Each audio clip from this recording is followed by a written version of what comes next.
Bien, qué gusto que nuestra primera invitada de hoy sea Brenda Estefan, analista internacional, columnista y representante de la CEGOP en la Embajada de México en Estados Unidos. Brenda, bienvenida al Canal de las Américas.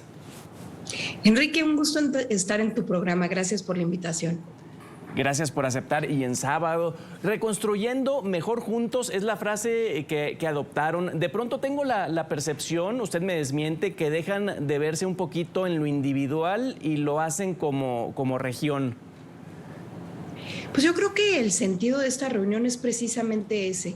Es decir, en estos 5 años que los líderes de América del Norte dejaron de reunirse, el mundo cambió de manera abrupta.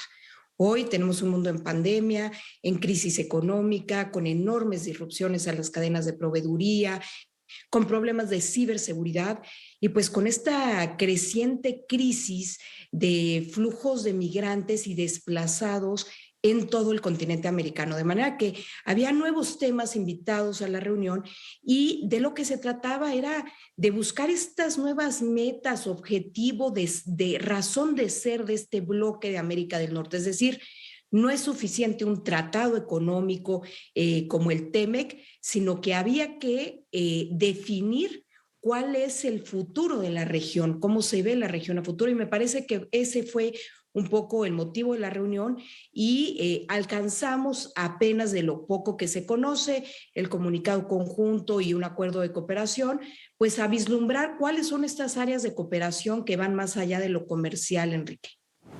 Entiendo que hay temas públicos y hay temas que seguramente tomaron en privado. ¿Ha ocurrido una recuperación económica de la pandemia, incluso del combate a la misma, no equitativo? ¿Poner esto en la mesa como prioridad ha sido importante? El tema de las cadenas de suministro, etcétera. Sí, bueno, de entrada a nivel de atención a la pandemia per se, en la parte meramente sanitaria, pues los niveles de vacunación son muy distintos.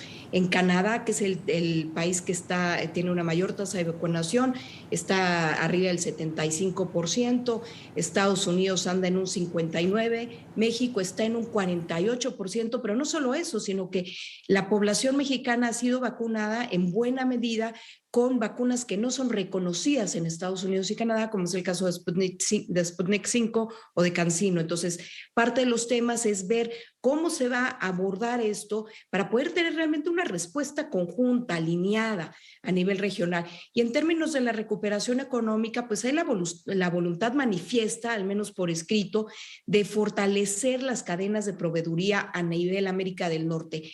Esto es fundamental y abre una oportunidad para México de atracción de inversiones, pero habrá que ver si van aparejadas de políticas nacionales por parte del gobierno del presidente López Obrador que realmente den seguridad jurídica a los inversionistas, que den certidumbre sobre el tema de la energía y sus costos y que logren hacer del territorio mexicano un espacio atractivo para los inversionistas, Enrique. Lejos, Brenda, lejos de si son viables las propuestas de Andrés Manuel López Obrador, ¿fue un acierto, al menos diplomático? He escuchado críticos como Ciro Gómez, dijo, se comportó como un estadista. ¿Coincide? Yo creo que fue un buen día para México y fue un buen día para la región. Para un personaje como López Obrador, que tiene poco interés por los temas internacionales y la agenda, digamos, global, pues llama la atención, sí, la parte que se hizo pública de la reunión trilateral, pues un mensaje con temas que son definitivamente de interés regional. Y me parece que hay algunos dobles discursos. Por ejemplo, se habla de la defensa de los migrantes, cuando vemos que en México a nacionales de terceros países muchas veces se les violan sus derechos humanos. Entonces, creo que falta un poco de coherencia, pero a nivel de mensaje diplomático me parece que fue el correcto y me encantaría que ese sea realmente el que rija el establecimiento pues de las decisiones a nivel nacional. Porque en el tema de los migrantes, sí escuchamos el diálogo, por ejemplo, dice, fue contundente, nos necesitan y queremos dignidad. Pues en la teoría suena muy bien, pero en la práctica acá en su propio país pareciera que no los trata así. Así es, yo celebro la declaración, ojalá que esta vaya acompañada pues dé un mejor trato a los migrantes que pasan por nuestro país. De la misma forma que celebro la voluntad de integración comercial, regional, de cadenas de proveeduría, ojalá que esta venga aparejada de políticas públicas nacionales que mejoren la productividad de nuestro país. Y pasaría lo mismo con el tema del cambio climático, porque siento que en el país, en México, se apuesta por combustibles fósiles y de pronto esto no coincide mucho con las ideas que proponen Biden y Trudeau.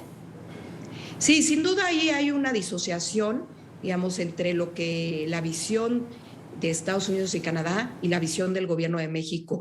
Yo creo que lo que se buscó hacer en esta reunión, Enrique, me da la impresión que se recurrió a la máxima de cualquier teoría de negociación, que es busquemos los temas en los que estamos de acuerdo para no empantanar la negociación.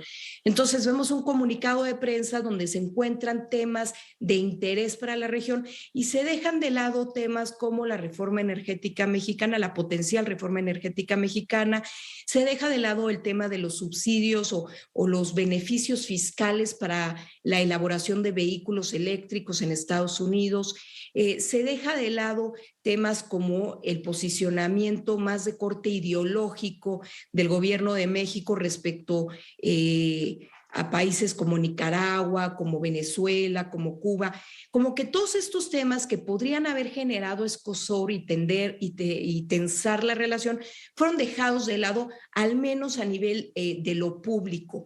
Por ahí el presidente Biden y el presidente López Obrador tuvieron una reunión 1-1 que duró como 12 minutos, nada más con su traductor.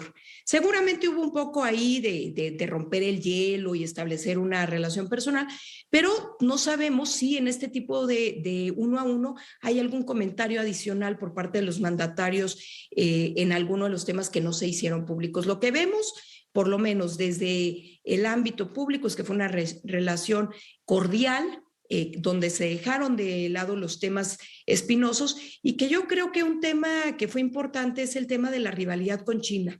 El presidente López Obrador lo pone en la primera frase de su discurso en la reunión trilateral y yo creo que eso para Estados Unidos cae muy bien, es como un bálsamo para la Casa Blanca que toda la política exterior de Biden, Enrique, está profundamente marcada por la rivalidad con China en diversos ámbitos.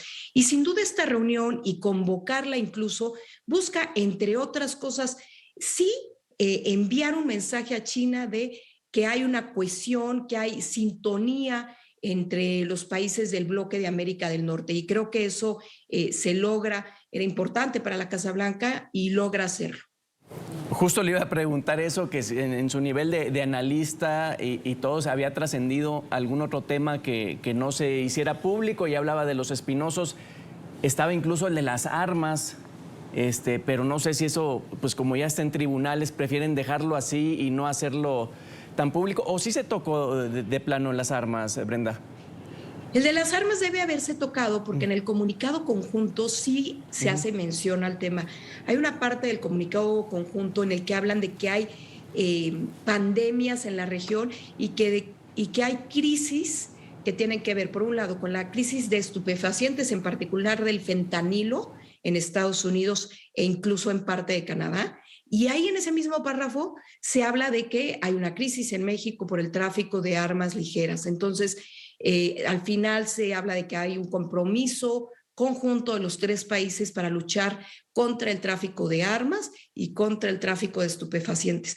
Me parece que de alguna manera para Estados Unidos y para Washington el tema migratorio es tan sensible políticamente, es una de las prioridades del electorado estadounidense, que para Biden lo que es muy importante es que el gobierno de México siga coadyuvando en esta especie de retención de flujos migratorios de nacionales de terceros países que buscan atravesar el territorio mexicano rumbo a territorio estadounidense. Y creo que Biden tiene claro que eso es una prioridad para ellos y que en tanto México colabore, coadyuve en esa agenda y coadyuve en la agenda de control de fentanilo y opiáceos y precursores de estos, habrá un poco, digamos, de libertad para la narrativa política que el gobierno de México quiera tener. Tenemos, por cierto, más adelante en el programa el tema del fentanilo. Está tremendo, 100,000 muertes por sobredosis tan solo en este año. Bueno, sembrando oportunidades, parece que sí le van a entrar a la propuesta del mandatario o simplemente fueron diplomáticos, Brenda. Pues mira, no conocemos aún los detalles, el hilado fino de cómo será este apoyo. No viene en el comunicado conjunto, no viene en el acuerdo de cooperación, sin embargo fue dado a conocer por parte de la Cancillería mexicana y me parece que hay que ver cómo va a ser operado este programa, si va a ser similar o igual al que está en México, cómo van a dispersar los recursos las autoridades estadounidenses que con frecuencia lo hacen a través de entidades privadas o de su agencia de desarrollo, es decir, no le van a dar el dinero directamente a los gobiernos de Centroamérica. Entonces habrá que ver cómo se estructura esto, de qué alcance es, pero sin duda creo que es una respuesta a la constante propuesta por parte del presidente López Obrador de que se apoye su programa de Sembrando Vidas. Se lo hizo saber, se lo pidió en una carta directamente a Biden, incluso Naciones Unidas volvió a mencionar el tema y me parece que es una respuesta y que obedece este pragmatismo de la relación que estamos viendo de manera clara, en donde hay un toma y daca, como se dice comúnmente, en donde México coadyuva en la agenda migratoria estadounidense y a cambio pide temas que son de interés para el gobierno de México. Me parece que por ahí va, creo que es una buena noticia que se busquen atender las causas profundas de la migración. Habrá que ver los detalles de este programa para ver si realmente pudiese ser eficiente en esta materia e independientemente de ello, sería importante que se coadyuve en temas de colaboración migratoria en el corto y mediano plazo, porque los programas de desarrollo tendrán un efecto más a futuro. Pero en el corto y mediano plazo esperamos que haya números consolidados a nivel binacional sobre temas migratorios, esperemos que haya más colaboración en materia de inteligencia sobre las caravanas migrantes y sobre lo que sucede en campo, esperemos que se abran oportunidades para que los migrantes que quieran pedir la solicitud de asilo o refugio puedan hacerlo desde sus países de origen. En fin, creo que hay mucha tarea por hacer y más en un momento en el que hay tantos cambios en la escena global. Brenda Estefan, genial, muchísimas gracias. Vamos a estar atentos a cómo avanzan estos acuerdos. Nos gana el tiempo, me quedaba con el tema de Kamala Harris y su historia, asignaciones presidenciales por un momento mientras estuvo en hospital. Joe Biden, analista internacional, columnista y exrepresentante de la CEGOP en la Embajada de México en Estados Unidos. Brenda Estefan, muchísimas gracias y hasta pronto. Enrique, un gusto haber estado con ustedes, que tengan una buena tarde.